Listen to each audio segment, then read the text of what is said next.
President Trump has ordered full US troop withdrawal from Syria, saying that the defeat of ISIS was his only reason for being there.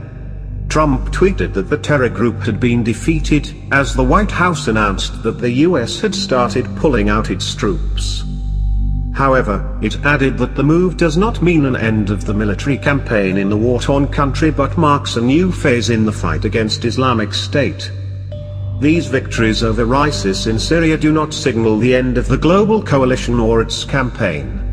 We have started returning United States troops home as we transition to the next phase of this campaign, White House spokeswoman Sarah Sanders said.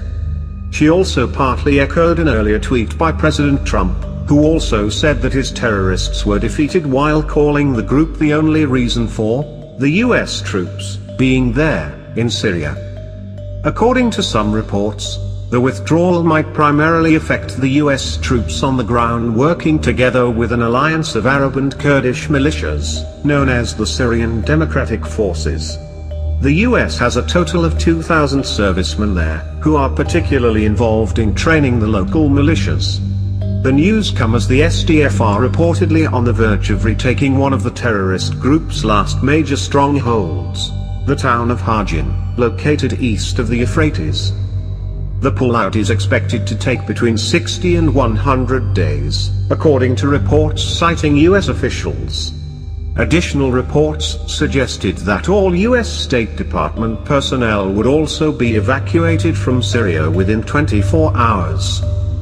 Even after the withdrawal, however, the US would still maintain a sizable presence in the neighboring Iraq, with some 5,200 troops stationed just across the Syrian border.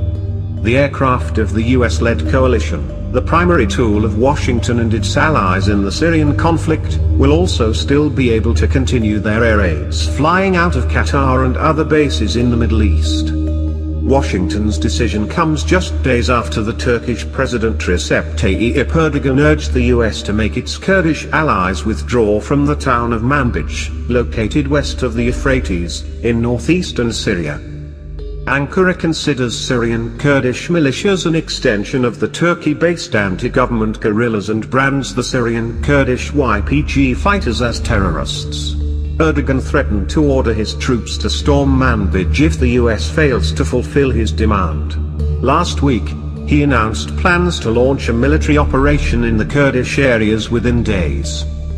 In early December, Chairman of the Joint Chiefs of Staff General Joseph Dunford complained that the US lacked trained local fighters on the ground to provide stability to Syria.